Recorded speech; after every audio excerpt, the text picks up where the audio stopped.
Good morning mga ka-Freeney, no? For today's video pala mga ka-Freeney ay gagala kami kasama ng aking mga kaibigan at kasama na rin ng aking pamangkin. Sa totoo lang mga ka-Freeney, no? Hindi ko talaga alam kung saan kami pupunta ngayon. Basta sabi lang ng kaibigan ko kahit saan kami mapadpad, doon na daw kami. Basta sabi lang niya kung saan yung magandang pwedeng liguan at saka yung magandang view, doon na daw kami. Eh sino ba naman ako para tumanggi sa mga ganyang road trip, di ba?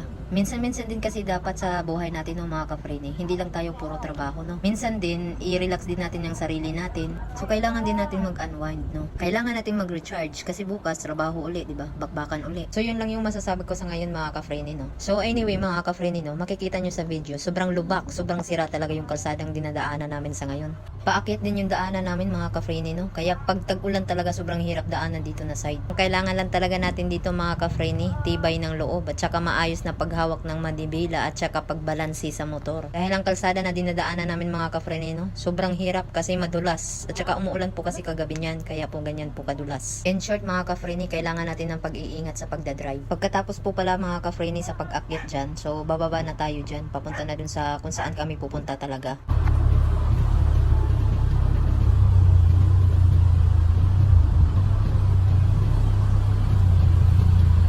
Driver talaga yung isang malaki na yung bitbit mo, may bakit ka, wala. Lubak ka. Hindi sobrang driving skill ko. Bababa pa.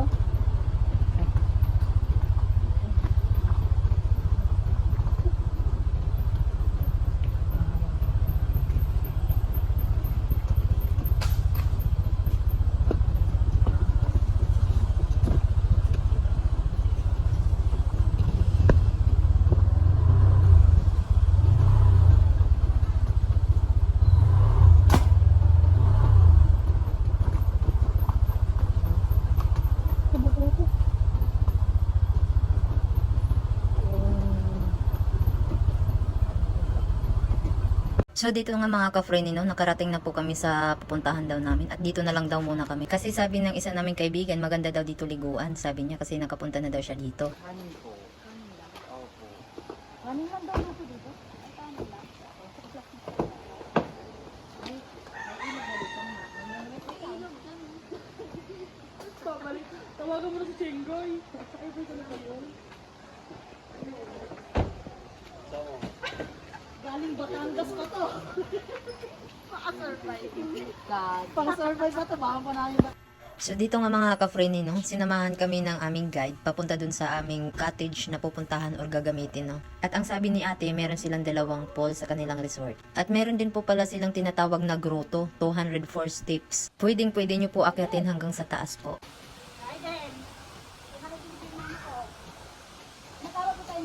So dyan pala mga ka-Freeney, no, kumain muna ako bago ako naligo dyan. Nagpaluto lang pala kami ng kanin dyan mga ka-Freeney, tapos yung ulam binili na lang po ng aming kasama. Napakasimpleng pagkain lang yan mga ka-Freeney. Ang importante lang naman ay magkaroon yung laman ng aming tiyan.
So yun nga mga ka-Frenny, no, pagkatapos namin maligo ay binalak po namin pumunta dun sa Casa Peregrine. Matagal-tagal ko na din gustong puntahan yung Casa Peregrine. Gusto ko kasing makita yung mga magagandang view na makikita mo doon. Kaya tamang-tama talaga tong gala namin mga ka-Frenny. Bago kami uuwi, pupuntahan muna namin yung Casa Peregrine.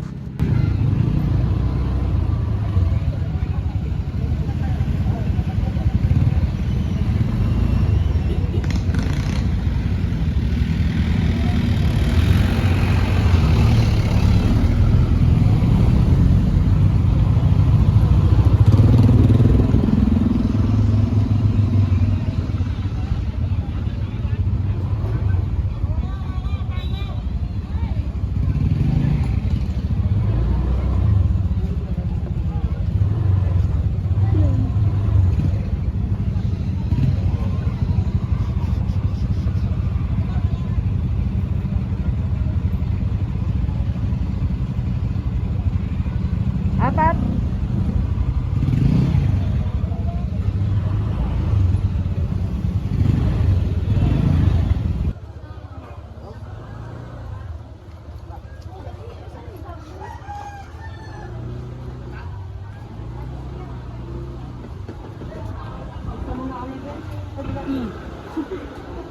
Kayo, ma'am. Pito.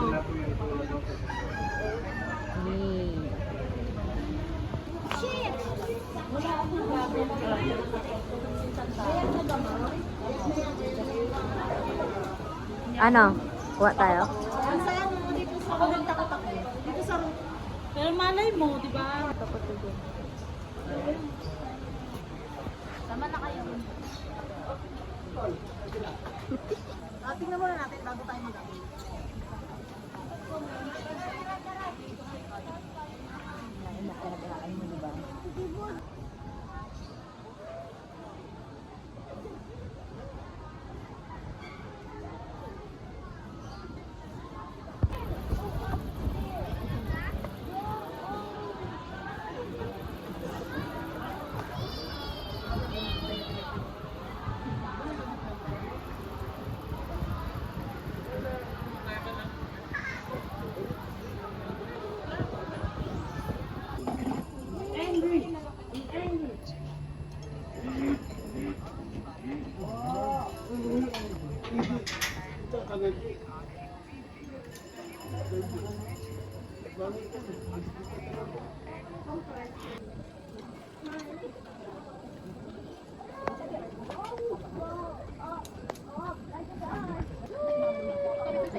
Sabi mo lang, apunet.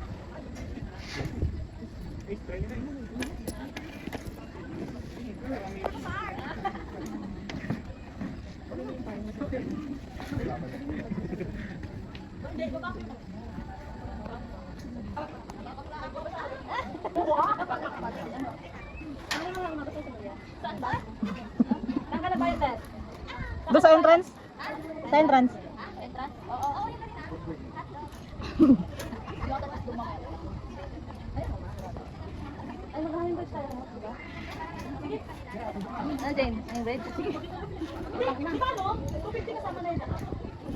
Oo.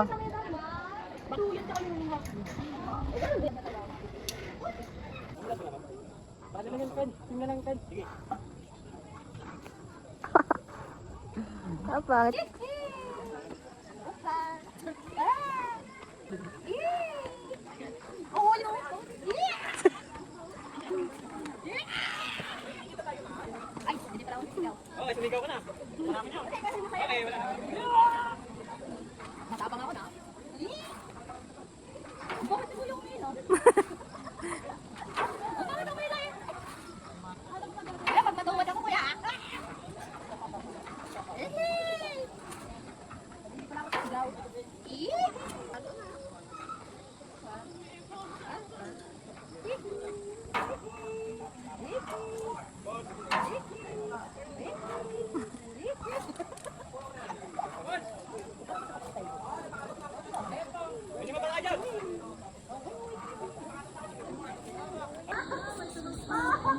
Medyo nga eh.